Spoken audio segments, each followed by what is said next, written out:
That's right. The champ is here, loved by many, hated by few, respected by all. I'm second to none. That's right. I'm back here in the place, and this is the place to be. This is the Commission Nation Network, the real CNN. Don't worry about those other folks.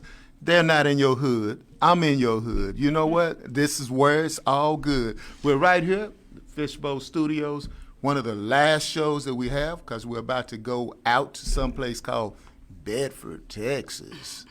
Bedford, Texas. Nobody goes there.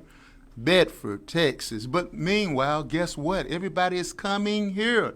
Everybody's coming here. My phone keeps blowing up. It keeps blowing up. Today we have Vonda Bailey. She's going to be here. Well, she's right here. You see her right here. She's a candidate for the 255th Family District Court. And also, let me go ahead and announce who else will be coming here. Ed Wright, Constable Ed Wright will be here tomorrow at 12 noon. It's a 12 noon shootout to see which Ed is the biggest Ed in the world. But you know what? We got a judge that's going to judge that. That'll be Judge Mike Jones. Mike Jones, he's going to be here as well. Who? Mike Jones. Mike Jones, he's going to be here. He's going to be here at 11 o'clock on Friday. And I'm glancing off, but I'll never glance off to you. E.G.K. Oakpaw, Ed Oakpaw, is running for United States Congress, Republican nomination, United States Congress. He'll be here Friday. And since I'm on a congressional tour, Jane Hamilton will be here on Saturday, closing out, burning down the House here. And Philip Kingston will be here running for Dallas County Commissioner right here in the place. I told you this was the place to be.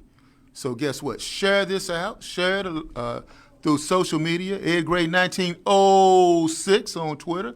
Ed Gray 1906 on Instagram. This radio show podcast is the best podcast show from Como to the Congo. And if you're in Fort Worth, you know where Como's at, and you're part of the world, which clearly you are because you're listening to this show, you should know where the Congo's at. I got all that out. You did good. Thank you. You're welcome. Thank you. I appreciate that. Well, I appreciate you being on the show. Absolutely. Miss I'm glad Vonda to Bailey. be here. What's going on? I've heard a lot about you for the last, I would say since last Saturday, I've heard quite a bit about you. Oh, I can imagine. Yeah. Mm-hmm. So what have you been doing lately? Well, as you can see, I'm dressed in my campaign attire. I've been block walking this morning. I pretty much block walk every single day. Every single day? Yes. So Feet to pavement. You're doing that every day, huh? Every single You're getting day. up early with the chickens, huh? Early with my chickens, yes, all 22 of them. What do you mean, chickens? That was just something I just said. What are you talking about? I have 22 chickens. 22 chickens? I do. Who does that? Me and my husband. 20. You must really live in the country. Where you live at? I live in Duncanville. You live in Duncanville? Yes. So but you got that house that has all the chickens in it that everybody complains in the morning time saying that, hey, look, they can't go to sleep because the chickens are in it. No, my neighbors have chickens too. And then my neighbors really around the country. corner, they have goats and horses. Goats and horses. Yeah. In Duncanville? In Duncanville. That's why I'm glad I live in Grand Prairie. But And as a matter of fact, before we move forward, I brought you some chicken eggs. Organic, cage-free chicken eggs. Let me open this up. People chicken. You ever seen something like this, Angelo? Mm-hmm. They do that on your other places that you come on? They just bring you eggs? Not like that. No. Not like this. I've seen organic chicken. You've seen organic chicken eggs. These are brown organic chicken eggs, huh? That one is brown. I believe the other one is white. Okay. All right, so you have 22, because I said that you have. I want to make sure I say it right because, I get accused sometimes of not being country too, saying, well, hey, look, you have all this education and everything. Why you saying you got when you should say you have? So you got brown egg and white egg, okay. I do. So how many roosters you have? Well, we had 2. Well, what we thought was 2. They're now in Corsicana, but this... How can you have chicken eggs without a rooster? You don't need a rooster to make chicken eggs. The chickens lay eggs on their own. The rooster just fertilizes the chicken eggs. Now, let me set this aside. I'm getting sidetracked trying to put these eggs back in the basket, so to speak. Yeah. I didn't know that, folks. Oh, yeah. I clearly, you thought you was going to learn something new today, and you learned something new today. Agriculture, I guess. You Yeah. know. And so, but you're not running for agricultural commissioner. I am not. You're running for 255th Family District Court. Tell us about the court you're running for and why you're running. Well, there are a number of reasons.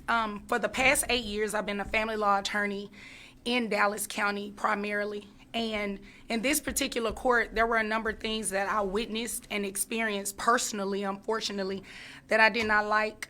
A plethora of things going from attorneys being banned from this court based on the feelings of the judge that the judge may have against them that day or any day. Having attorneys face baseless bar grievances, that's where a complaint is filed with the State Bar of Texas against that attorney.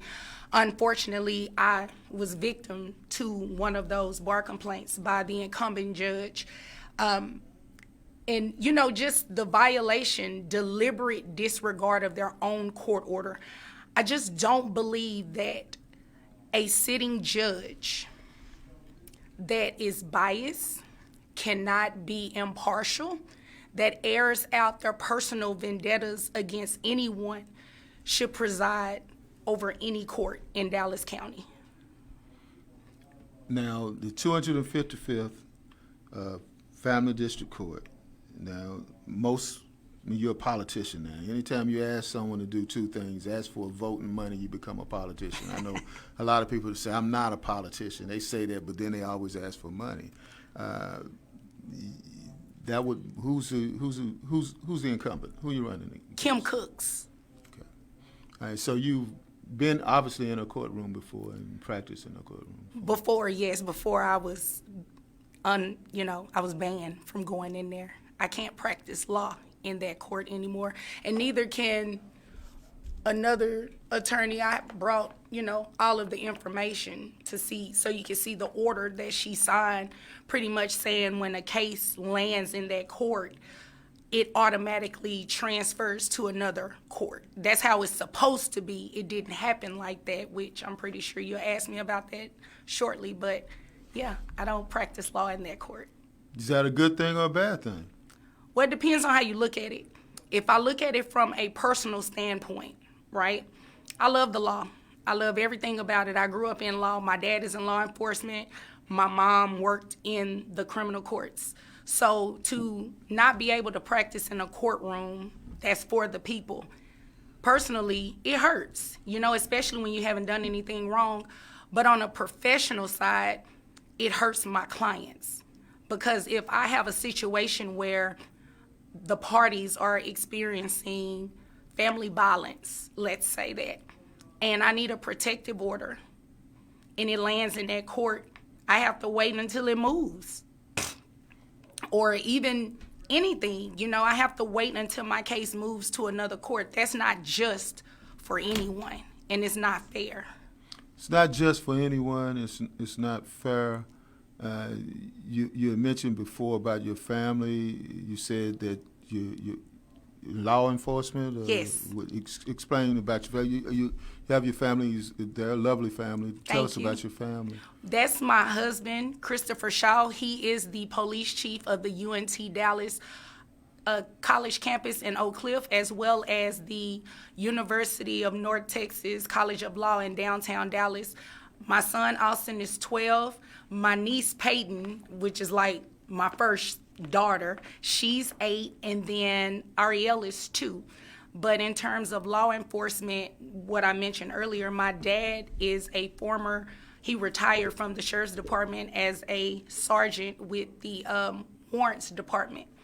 And my mom worked as a supervisor for all of the felony courts located in Dallas County. I believe they each did roughly 30 years individually. And now my dad is the deputy chief over at the constable's office at Precinct 4. Precinct 4, okay. Yes, sir. All right, I'm tuning in for everyone. If anyone has any questions or anything, you can chime in with the questions, if you don't mind. Anyone Oh, with the questions. absolutely. Because it seemed like my inbox on Facebook was blown up. People were like asking me these. I'm like, look, man, and if you got something to ask the interviewer, interviewee rather, the questions. Don't ask me, because that ain't my campaign. What I do is I give everybody an equal platform to speak on that campaign. This campaign, as I've often said, or this radio show, is to get facts out. And someone said, get the facts, so that's what it is. Absolutely. You contacted me after you saw the radio podcast this past week. Absolutely, yes, sir. And I was amazed that you knew who I was, and I'm like, oh, wow. I follow you on Twitter. Yeah, well, I'm a thank you. social media girl, so Thank yeah. you. I appreciate that. Also, you're a Carter girl, Carter High School. Yes, sir. All right, that's okay. I mean, you can't be all that bad from Carter High School. I mean, That's right. Class of 2003. 2003. Yes. I'm not gonna say what year I graduated from, but I you did know, my research. Yeah, you did. Well, leave it alone. Leave it alone. Experience here, born, raised in Oak Cliff. Yes. Carter High School, former probation officer. How long did you do that? Almost 4 years in Dallas County. Okay. In law school? What? The Thurgood Marshall School of Law, located at Texas Southern University in Houston, Texas. Okay. And it seemed like you been, this is an endorsement, say Stonewall Democrats, Dallas Executive Board member. You have the endorsement of them or what? Yes, they just recently endorsed me. Any other endorsements that's going around? Yes, I do. I've been endorsed, and you have to excuse my voice. That's okay. I've been endorsed by Commissioner John Wally Price, the North Texas Asian Democrats, Stonewall Democrats of Dallas, Lake Highlands White Rock Democrats, the Preston Hollow Democrats, and just on last night, I was endorsed by the 23rd Senatorial Tejano Democrats. Well, one of the reasons why I asked you about that, because before it seemed like everything that was being said on the previous social media was going back directly into the last interview. And I said, when I talked to you yesterday, I said, we're not going to go through and rehash on none of that. No. So you guys thought we were going to rehash all that like this. I said, this is no Jerry Springer. I'm sorry, I don't do Jerry Springer. I don't do no drama or anything like that. But I see your shirt says, what says that? It says family law drama, vote Vonda. And see, walked right into that one, didn't you? Yeah. But I just said no drama. So no drama. Yeah. But you have a lot of paperwork here that says that there yeah. is some drama. Well, there is drama that doesn't necessarily involve me, but it needs to be known to these tax-paying citizens in Dallas County. All right. So you running against somebody, and you putting forth that. Is that like they say that's mudslinging? Is that mudslinging? No, mudslinging is when you speak without facts. One thing that people know about me, which is why I'm so well respected, and people know this about me, I'm always going to tell the truth. I don't do lies. I don't like bullies. Those are just hallmark things about Vonda Bailey. And if I speak it, you better believe I have a receipt to back it up. Mudslinging is when you specifically just flat out be untruthful. You don't have any facts to substantiate anything. That's not what we're working with. That's not what my campaign is about. That will make me no different from anybody else that's running for an office. I'm not a politician. I'm an Oak Cliff girl that is running for office. It's a big difference. See, I told you, they always say that. They come on here, they always say, I'm not a politician, but they say that. No, if you even look at my campaign, I don't even campaign as a typical politician. I campaign as if I'm someone who is from the hood, who is from this county, that is very passionate about the law, what I do, and holding people accountable for their actions. All right, you're holding people accountable for their actions. Yes, sir. How are you holding people accountable for their actions? I'm letting people know what's really been going on in this court with Kim Cooks for the past 8 years. I believe it's important for them to know. Just like it's important for me to let people know, like if you look at my flyer there, my push card, there's a picture of my family on the back. I'm running for family court judge. I should at least be family oriented. That's one thing people need to know about me. I was once a single mom. My son Austin is not from my husband Chris. People need to know that about me.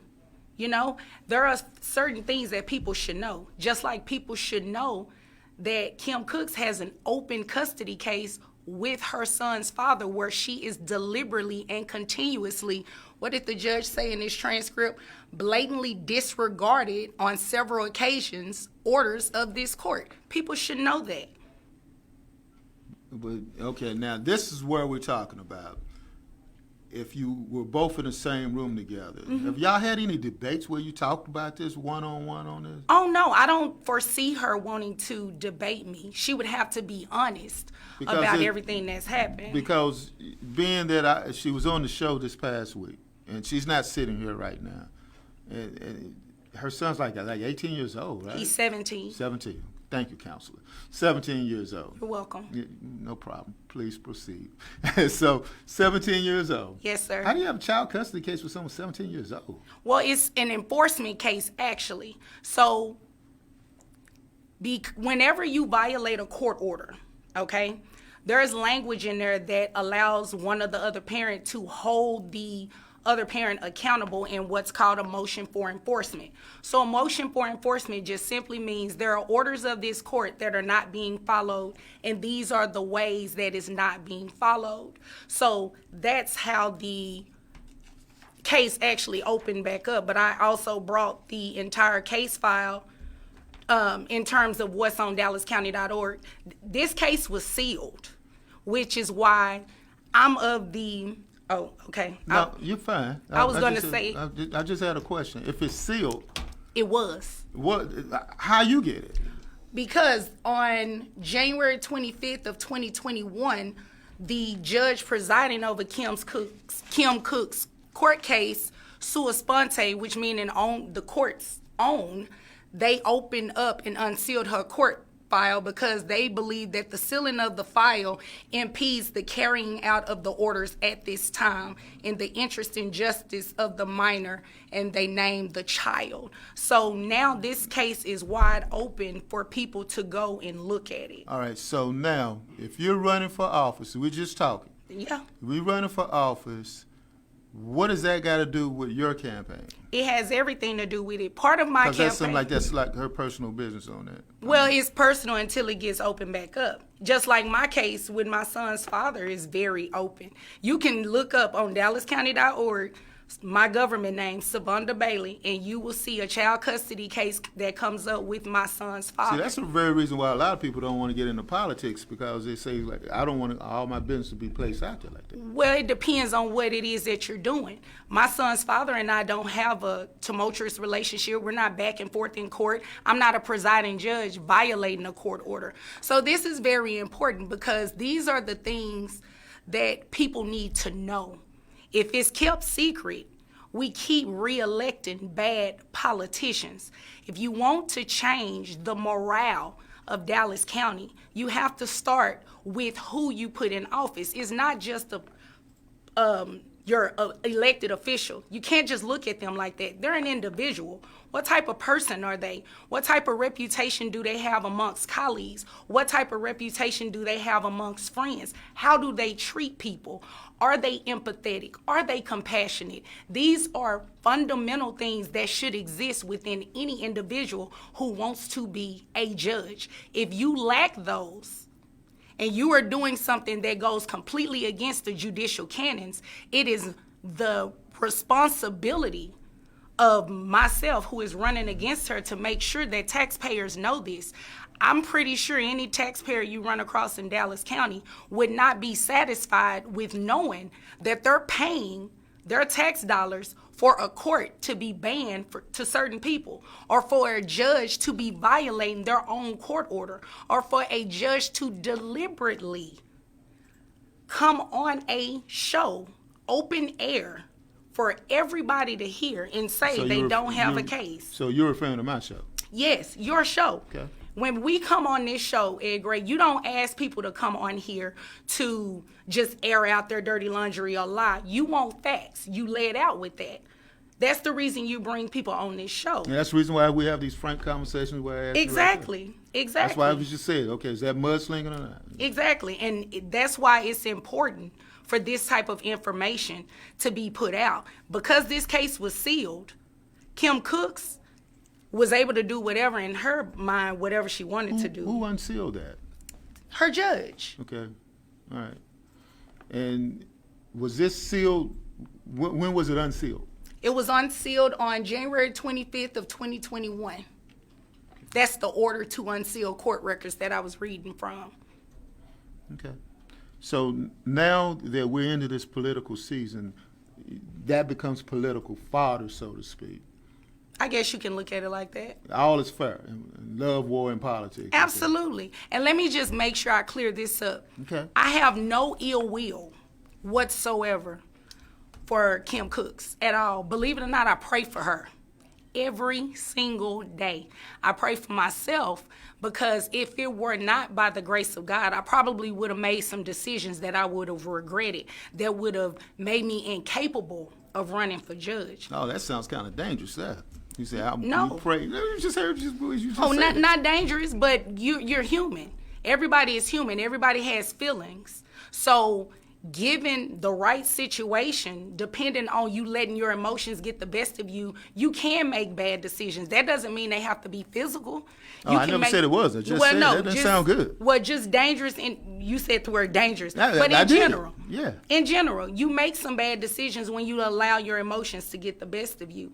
But I have no ill will towards her. Like I said, I pray for her. I'm a woman of God, and I believe that in order for me to properly effectuate what I need to do on my campaign and finish out this plan that God has led me on, I have to forgive her.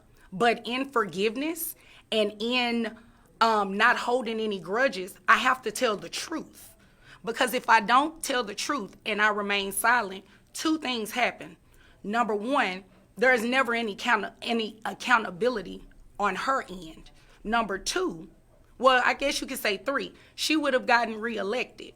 And number three, I have failed Dallas County because I am holding on to information that I know affected my life personally. I would hate for anybody to be pushed down the hallway of a courtroom going to court in a wheelchair. I was pregnant with my daughter while I was fighting that grievance, Mr. Gray. There are some of my colleagues that suffer from suicide, depression, a variety of different mental health issues. I cannot imagine one of them being in my position. It probably would have took them over the edge. All right. You can't sit back and allow people to do that.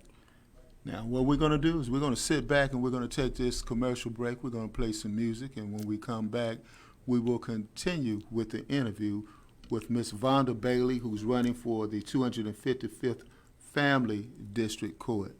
Thank you for listening to the Commish Radio Show. We'll be right back. Hey, how you doing? This is Ed Gray of the Commish Radio Show. Stay tuned and tune in and be up to speed on everything in social justice, human rights, and politics on the Commish Radio Show, airing every Saturday, 5 p.m. on the Fishbowl Radio Network. Jump in. Hello, everybody. This is Anthony Bond. I'm the founder of the Irving branch of the NAACP, also known as the John Wally Price of Irving, Texas. And I'm here to welcome you to tune in to the Commish Show, hosted by the infamous Mr. Ed Gray. Would you join me, please, in welcoming me? Hey, this is Cheryl Smith, and when I'm looking for news and information, I tune into The Commish on Saturdays. I got so much trouble on my mind, refuse to lose. Here's your ticket, 'cause I told me get wicked. The clue to you to put the...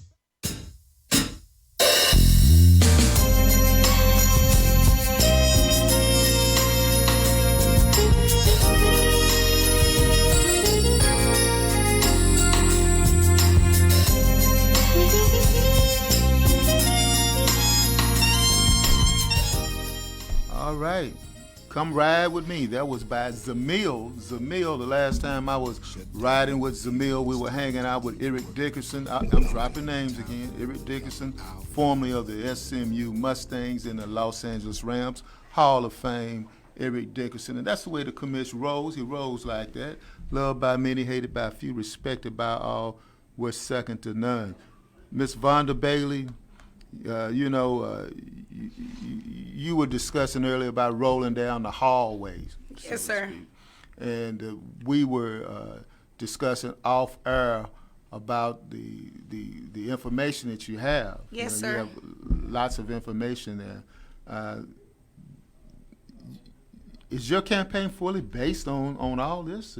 Oh, absolutely not. What else is your campaign based on? My campaign is based on, well, my platform is restoring fairness, impartiality, and excuse me. My platform is restoring fairness, integrity to this courtroom. When you talk about that, like I said, you have to look at the individual themselves. I'm from Oak Cliff. I'm very well known in the community from the various services that I do. If you talk to people that are members of, let's say, the Oak Cliff Titans football team, I've given to their football organization on numerous of times, pre-COVID anyway. I think COVID messed up a lot of stuff. I am one of the co-founders of a scholarship known as the Bailey Clark Scholarship, where we help 3L, that's what's called third-year law students, with their expenses related to the bar. I'm very active in anything involving my law school. Okay, let's go back on the Bailey Clark. I like it. Yes, sir. Why Bailey Clark, and who is Bailey Clark? I obviously My know that. last name is Bailey, obviously, and then Clark is my colleague, Peter Clark. He attended Thurgood as well. We didn't attend there together, but we were individually doing things to give back to law school students.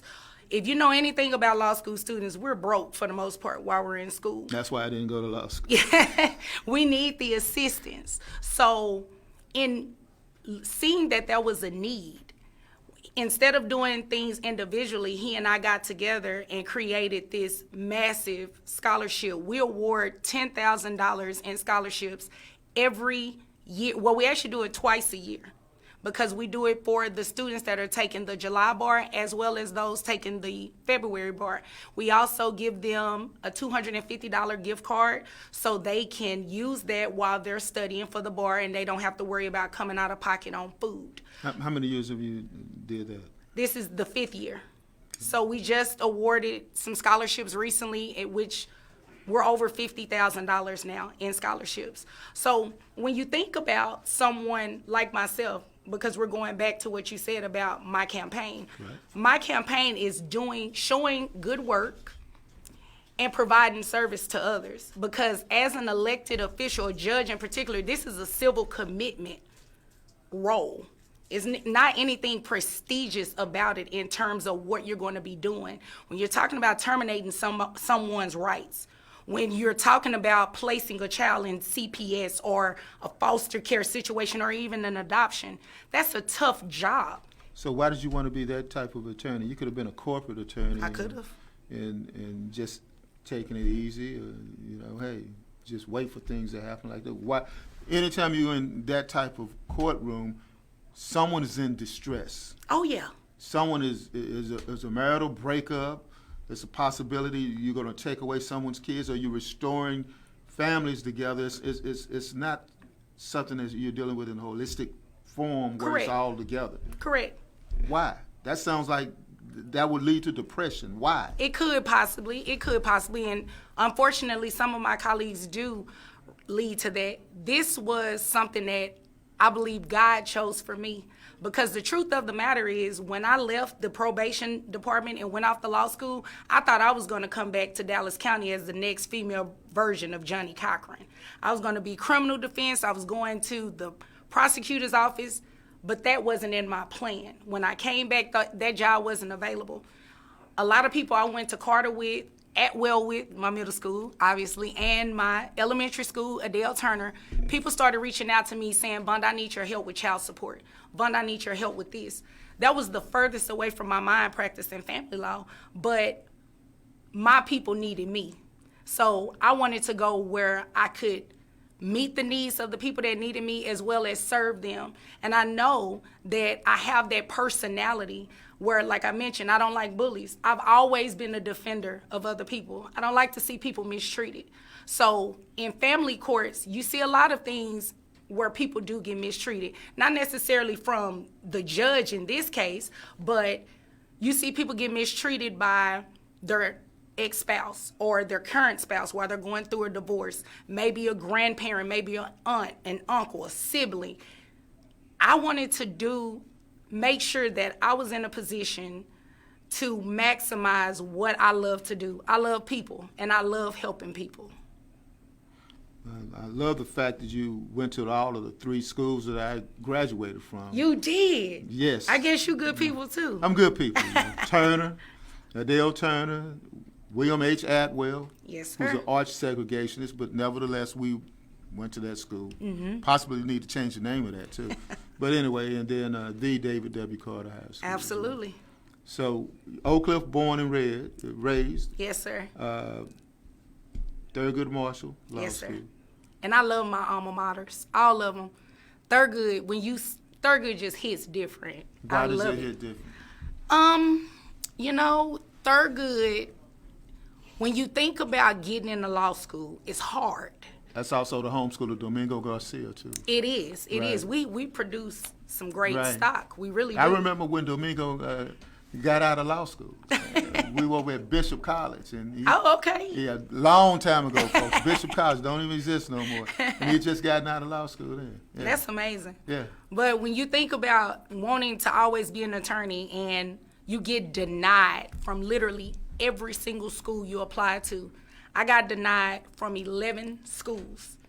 11. Thurgood was the only school to give me a chance. So I vowed to make sure I take care of Thurgood regardless. The Dean of External Affairs, her name is Prudence Smith. If Prudence called me or Peter today and say, Vonda Pete, we need an emergency fund for some students. We have a hurricane disaster down here. We're there. I've done it. When Hurricane Harvey happened back in, I believe, 2017, myself, I organized with some different organizations that are in the Dallas area, had 18-wheelers drive down to Harvey to provide food, mattresses, diapers, like all the non-perishables and the things that are of immediate need, toilet paper, paper towels. And then the law school set up a clinic. So those people that were displaced from their homes, they were able to find out about, flood damage, flood insurance, looking over their declaration pages for insurance to see how we could assist them. Those are the type of things that I do. Those are the type of things that someone who cares about people do. It's extremely selfless. I'm very much so about people and less about Vonda. People will tell you, anybody that knows me, I'm extremely cheap, like frugal cheap. What do you mean cheap? I understand like frugal cheap. What Oh, do you mean? yeah. How you be cheap? Cheap to the point to where, great example here, my electricity bill, I like for it to stay a certain amount. So my husband and my son thought it was a good idea to keep switching the air conditioner on low in the 60s and low 70s. So I bought some lock boxes from Amazon and put them on there and locked them out of the air conditioning unit because I want my bills to stay a certain amount. Now, that's how I operate. And that's what I like about this show, because I meet people, like people. Yeah. Like, you brought eggs for breakfast for me tomorrow, and now you're doing lock boxes. It's going to be good, too. Oh, yeah. I do that. I'm one of those people. I like to make sure that things are organized. When I graduated from law school, I moved back home. I stayed home to make sure I paid off my student loans. I paid most of them down. When I moved out, I still lived a very frugal life. I cut cable.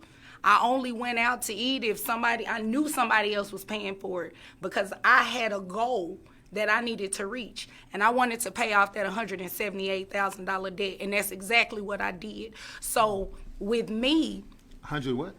$178,000. I paid it off in less than 5 years. Really? Yes. If you haven't learned anything about me yet from following me on social media, I'm a hustler. You like have 4 or 5 different accounts. You know, you have different audiences. Okay, let's talk about the accounts you have. Where can they, because that leads me into that, where can they follow you on? Well, on any of the Facebook, Facebook, Instagram, the TikTok, You on Twitter. TikTok too? I am on TikTok. You got to get the young ones, right? You got to see everybody has a different crowd. Yeah, but you know, they always be dancing and moving and all that. Yeah, you should do it too. Everybody know I got bad knees and I'm knocking knees, and that's not going to be good on TikTok. Get on TikTok and tell your story. Okay. You might go viral. You never know. But yeah, any of those pages, Vote Vonda. Like literally just the words Vote Vonda, you can find me on those. Oh, yeah. You did it Carter High School way, where even a Carter High School student such as myself will be able to figure that out. Absolutely. Okay. I like to, and that's the thing about me. I love people so much, which takes me back to my frugal thought as well. I do the bare minimum for me, but I will give my all to other people. And it's the same thing with my social media pages. I'm very open. My pages are not private. I don't go around just, blocking or deleting people because I want people to get to know me. I want you to know this is who I am. This is who I'm. If I'm asking you for your vote and your support in this election, you should at least be able to have some type of way of finding out things about me. I like chickens. I'm a family-oriented person. Now, talking about this campaign Yes. and block walking, you Yes. were block walking today. Yes, sir. How does COVID interfere, or has it interfered with your campaign? It hasn't.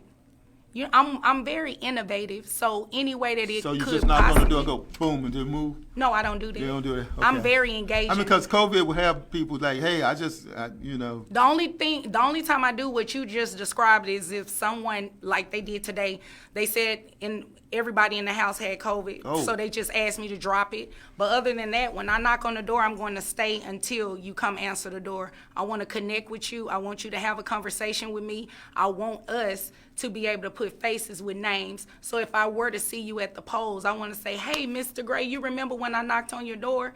Because I've done that to somebody. I've seen them out, and I said, hey, Mr. and Mrs. So-and-so, you remember I knocked on your door? They said, you remember my name because I engaged you.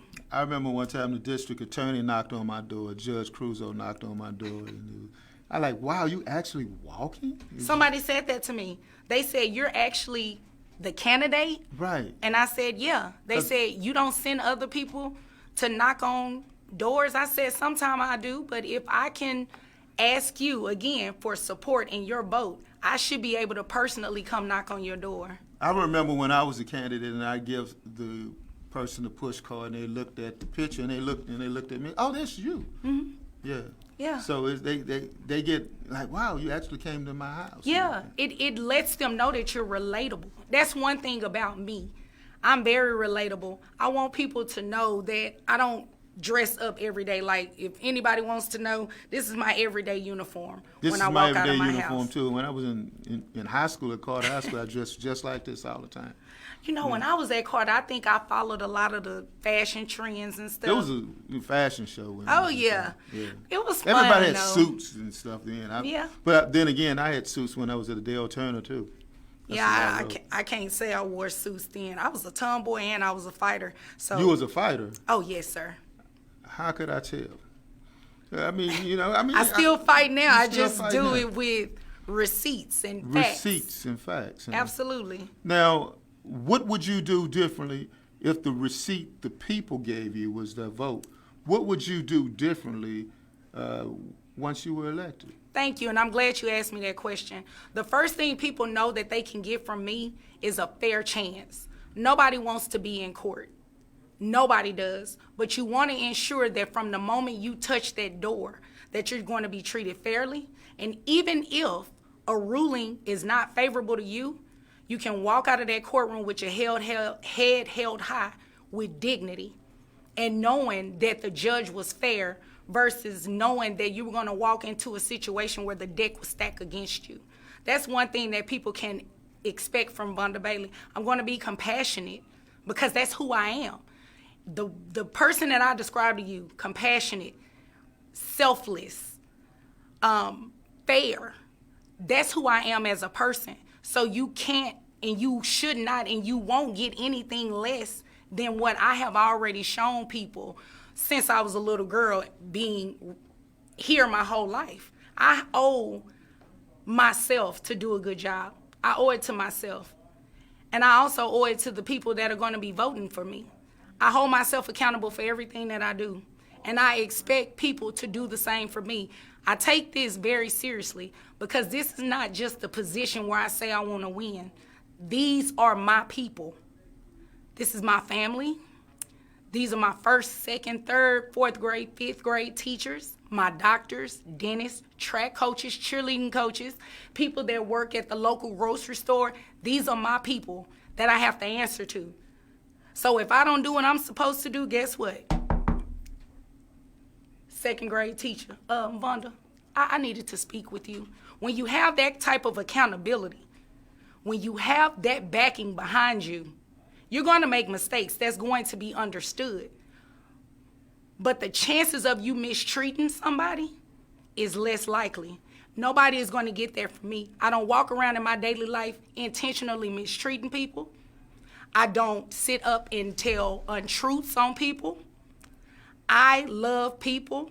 I love the Lord. So I try to show how the Lord loves me through my acts and how I treat people. And the only way I can do that is by doing what is expected of me and showing love. Compassion, fairness, integrity, all of those things encompass love. Now, we're getting ready to go to a close. But before we go to a close, you had mentioned numerous times during this interview your church. Yes, sir. Which church do you? I'm going back to my days when I was over at KHVN, Heaven 97. I used to talk on there too. 970 on your radio dial. I'm not Robert Ashley, but, you know, which church do you attend? Lancaster Church of Christ in Lancaster, Texas. I'm born and raised Church of Christ for years, up until I was about 16 years old. I attended Southern Hills Church of Christ located in Pleasant Grove. And when I was in college and undergrad, I attended Mountain View Church of Christ, which is now off of, 30 and I believe Jim Miller, or is somewhere in that area. You named them all. You went all the way back. Oh, yeah. You take me back when you're talking about. You said you started what was the first one? Southern Hills Church of Christ. Brother A.C. Chrisman. Well, back then, yes. Then, yeah. And then it went. Anthony Craig Chrisman. Yep. And after Brother Chrisman, I was with Brother Maxwell. Okay. Yep. And then from there to Mountain View Church of Christ. Who is that minister? I don't know. I don't know that one, but I know Anthony Craig Chrisman, Rev. I used to work with him. Oh yeah, he's known me my entire life. Has he really? Yes. Small world, as they Very say. Small world. Yeah. Well, just FYI, Brother J.K. Hamilton is the senior minister at Mountain View Church of Christ, and Lancaster Church of Christ. My minister is Stephen Nixon. I also noticed you pronounce Lancaster two different ways, and you want to make sure everyone understood you. That's right. Lancaster and Lancaster. That's right. Yeah. Nothing wrong with that. Either way. That's right. You know where it's at. So as we go to a close, again, tell us why we should vote for you and when is the election. Thank you. You should vote for me because, as I stated, what you see is what you get. I'm fair. I care about people. I'm compassionate. I follow the law. Whatever the law allows me to do, whatever it encompasses, that's what I'm going to do. I'm going to err on the side of what is right. That's what Vonda Bailey represents. Vonda Bailey is going to make sure that this court is restored, like I said, with fairness, integrity, impartiality. Those three words, for some people, they may not necessarily know what that means. That's why I'm giving very specific examples of do's, what I would do, and don'ts, what my opponent has done. So those are the platforms that I'm running on. Accountability is big with me. This is 2022. I'm asking for your support and I'm asking for your vote to not only get me in a seat because I want to be a judge. I want to serve you, and I also want to make sure that accountability is taking place as well. So when you think about voting, family law drama, vote Vonda. All right. You've been listening to the Commission Radio Show. Thank you for tuning in. And as we will continue with the various candidates to come on our show, everyone has an equal platform on this show. We just ask for everyone to be demonstrable in their respect for the candidates, and but most of all, me. Absolutely. That's One more the way it thing, I forgot you did ask me something. Early voting There you go. starts on Valentine's Day. So that is February the 14th, and it runs all the way through February the 25th. The general election day is March 1st, but I highly encourage everyone, including when I'm knocking on their doors, get out and early vote. All right. And we also encourage you to go ahead and do the Cash App donation to Great Vision 2020, because in order for us to get more people to be involved as we go into this Roku environment, and also as we go more national with our interviews, well, we can't fly everybody in. So we got to go ahead and have Angelo pull up those old drops that he was playing. But we'll see you back tomorrow, Commish Radio Show. Let's play them. This is John Creuzot, your Democratic candidate for District Attorney for Dallas County. Thank you to the Commish and Ed Gray and the Commish Radio Show. Hey, you know, whenever I want good Cajun food, I go to Thibodeau's, located at 107 North Cedar Ridge in Duncanville, Texas. They're really hot, just like the Commish Radio Show in Thibodeau's. Hot as this gumbo. We will see you later at Thibodeau's.